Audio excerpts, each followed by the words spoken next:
Hello, everybody. Welcome to the TLP Gardening Channel. Happy autumn, fall, whatever you want to call it.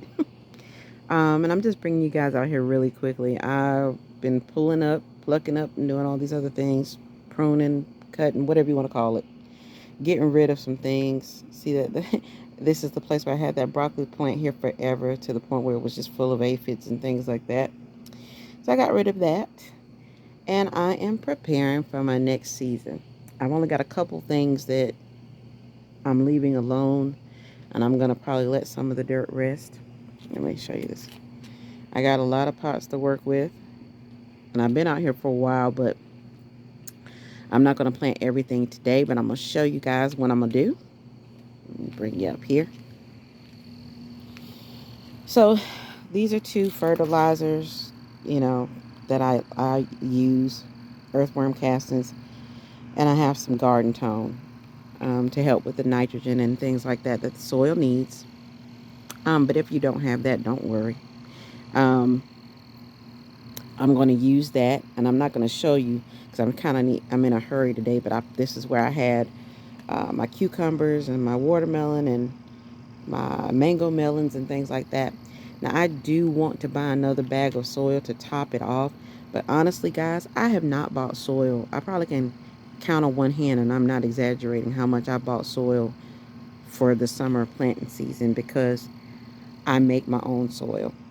I have a thing that I use to just put old leaves in, sticks in. There's plenty of videos on YouTube about how to make your own soil.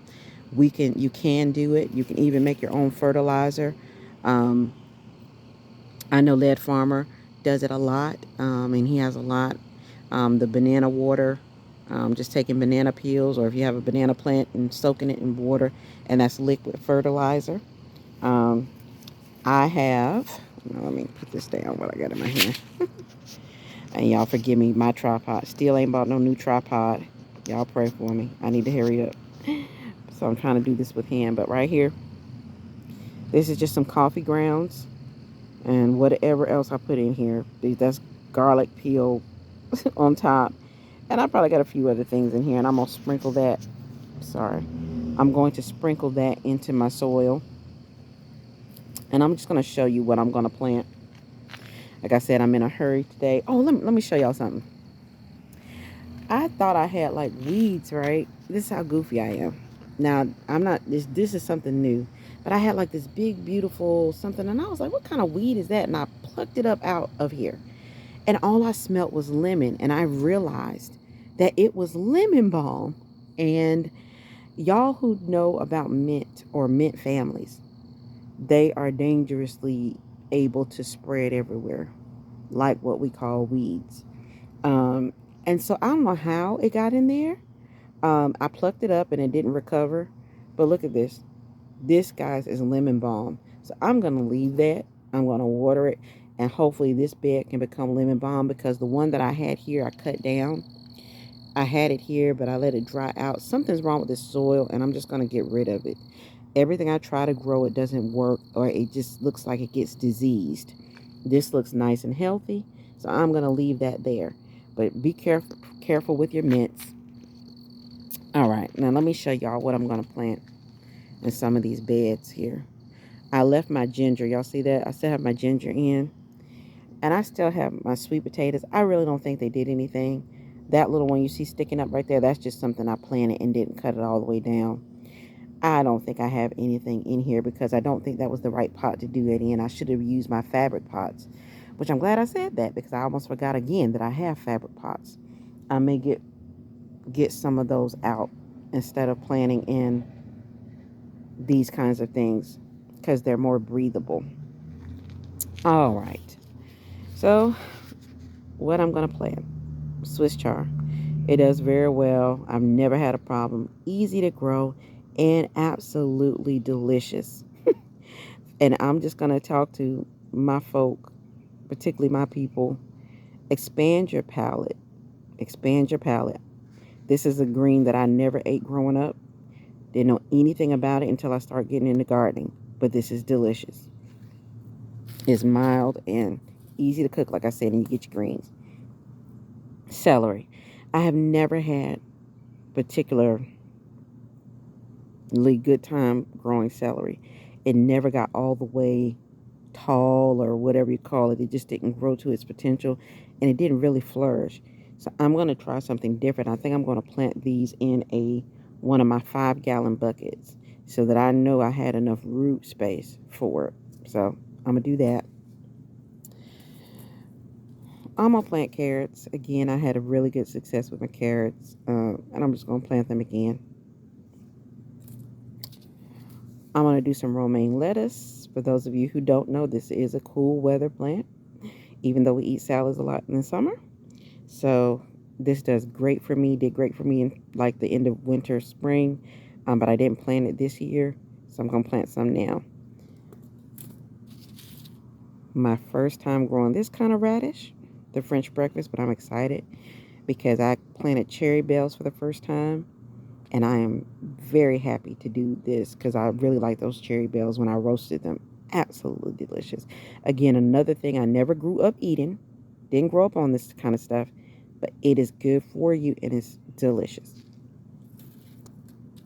And now, since I said the cherry bells, I'm going to take these cherry bells. I'm going to take probably that planter right there, and half of it's going to be spinach, and the other half is going to be the cherry bells.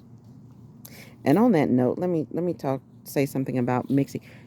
I usually always have a mixture of things in a garden bed, and that's kind of trust me, I'm not well versed, but like a permaculture type thing, where you don't just do all this kind of plant, all that kind of plant, and it helps with the soil. It helps with kind of getting away certain diseases and pests.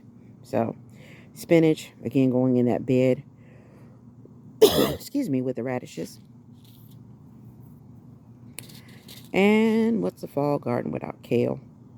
I may do different types of kale, but this is what I'm going to plant. I usually use my big planters. And like I said, I want to top it off, but I don't have to. I haven't bought soil in a while. I usually just repurposing the little things that I'm not using. I just take the soil out of there.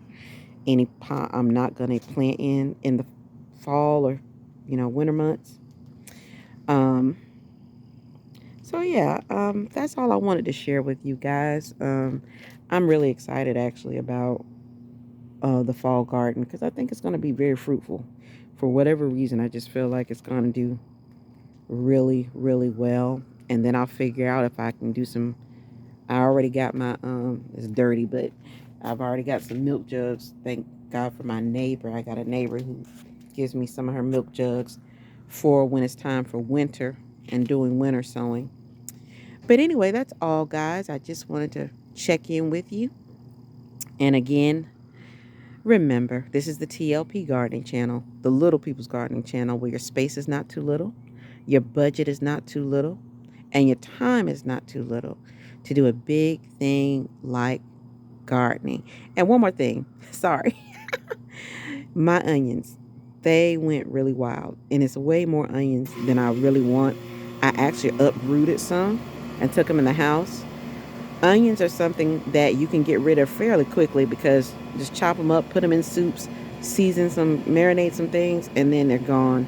But they grow so crazily. Like I said, if you want confidence in the garden, you want to plant something for the first time, I really think green onions were the first thing I ever grew.